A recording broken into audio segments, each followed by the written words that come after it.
Olá, olá, prezados alunos e alunas, sejam muito bem-vindos aqui ao meu canal. Sou o professor Pedro Coelho e no vídeo de hoje vamos falar sobre um importantíssimo aspecto da lava processual com impacto no direito material penal relativamente aos crimes contra a honra, vinculando especificamente aos crimes de calúnia e difamação.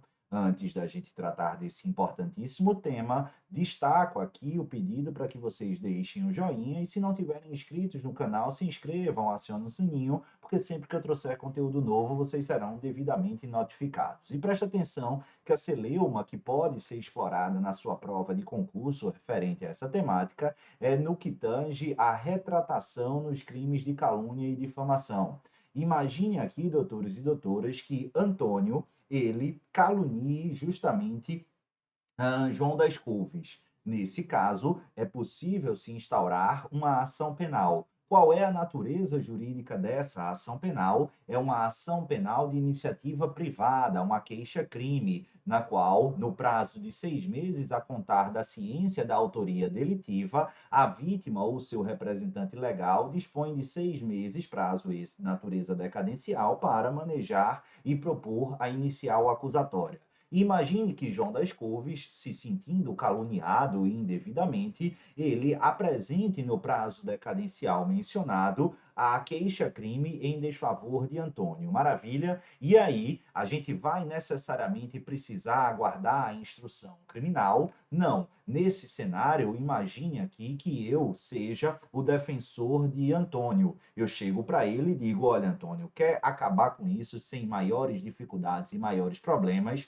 Faz o seguinte: se retrata e desdiz, ou se retrata assumindo o equívoco e se desdiz em relação àquele fato que culminou com a calúnia. E ele me pergunta: por que isso, Pedro? E eu vou dizer: porque se você fizer agora, nesse momento, ou seja, antes da sentença penal ser exarada, a gente já tem o benefício da extinção da punibilidade. É sério? Sim. E por que isso? Ele me pergunta. Porque é justamente a previsão do artigo 143 do Código Penal. Esse dispositivo vai dizer que quando o querelado, ou seja, aquele que consta no polo passivo da queixa-crime, ele, antes da sentença, se retrata cabalmente, seja da calúnia ou da difamação, estará isento de pena e, portanto, extinta estará a punibilidade. Maravilha? Tranquilo? Certo. E assim ele faz. Só que, ao fazer, abrindo-se vista a João das Couves, vítima da calúnia, João das Couves diz o seguinte: olha, nada disso, eu não aceito essa retratação. E essa retratação, para redundar em isenção da pena e extinção da punibilidade, precisa ser bilateral, ou seja, precisa, além da retratação, haver o quê? Haver o aceite, a concordância, a anuência do caluniado, do difamado, da vítima do crime em questão. E aí, essa afirmação da defesa de João das Couves é correta ou incorreta? Cuidado aqui, doutores, para vocês não incorrerem nesse equívoco. Esse raciocínio chegou algumas vezes até o STJ e se pauta fundamentalmente na lógica estruturada no parágrafo único do artigo 143. Compartilho aí com vocês esse dispositivo. Daí o CAPT dizendo que o querelado, que antes da sentença se retrata cabalmente da difamação ou da calúnia, fica isento de pena, mas olha o parágrafo único: nos casos em que o querelado tenha praticado a calúnia e a difamação utilizando-se dos meios de comunicação, a retratação dar-se-á, se assim desejar o ofendido, pelos mesmos meios em que se praticou a ofensa. Então, a partir da ótica da defesa, no caso do meu exemplo de João das Couves, considerando que o parágrafo único menciona expressamente o se assim desejar o ofendido, inferir-se-ia desta dicção a necessidade de anuência do ofendido. Isso está certo? A resposta é negativa. Presta atenção para não errar isso aqui, doutores e doutoras.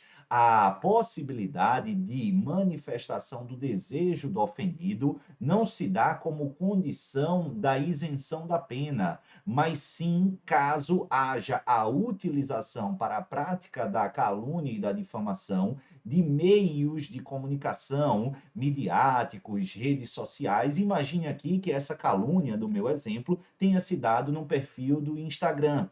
E aí, o que é que acontece? Se Antônio se retrata, mas não o faz pelo Instagram, o mecanismo utilizado para a calúnia, aí sim João das Couves pode, se desejar, exigir que se utilizem os mesmos meios praticados na ofensa para a retratação. Ou seja, ele pode exigir, olha, para haver isenção da pena, eu quero que Antônio se utilize da mesma rede social que ele se utilizou para realizar a calúnia. Isso sim, mas vamos imaginar que Antônio ele tenha utilizado a perfil dele do Instagram para realizar essa calúnia e mesmo independentemente de manifestação de João das Couves, ele tenha se utilizado antes da sentença a mesma rede social para realizar a sua retratação. Nesse caso, perceba que ele se antecipa à possibilidade do desejo do ofendido. Ele já utiliza o mesmo meio que utilizara para proferir a ofensa para, desta feita, realizar a sua respectiva retratação. Nesse sentido, há algo a ser aceito, anuído, desejado pelo ofendido? Não, uma vez que aquela possibilidade prevista no parágrafo único já antecipadamente fora efetivada por Antônio se retratando pelo mesmo meio. Então, cuidado, por quê? Porque essa retratação ela não é bilateral. O que o parágrafo único do artigo 143 prevê é essa possibilidade de exigir o ofendido a utilização do mesmo parâmetro, do mesmo meio realizado para a ofensa para fins de retratação. Se isso já se efetivou, não há nem mesmo que se consultar a parte adversa, no caso o ofendido, para fins de reconhecimento dessa isenção da pena. Maravilha? Confirmando esse entendimento, cuidado aqui, precedente, vejam só, da Corte Especial do Superior Tribunal de Justiça na ação penal 912. Dá uma olhada aí.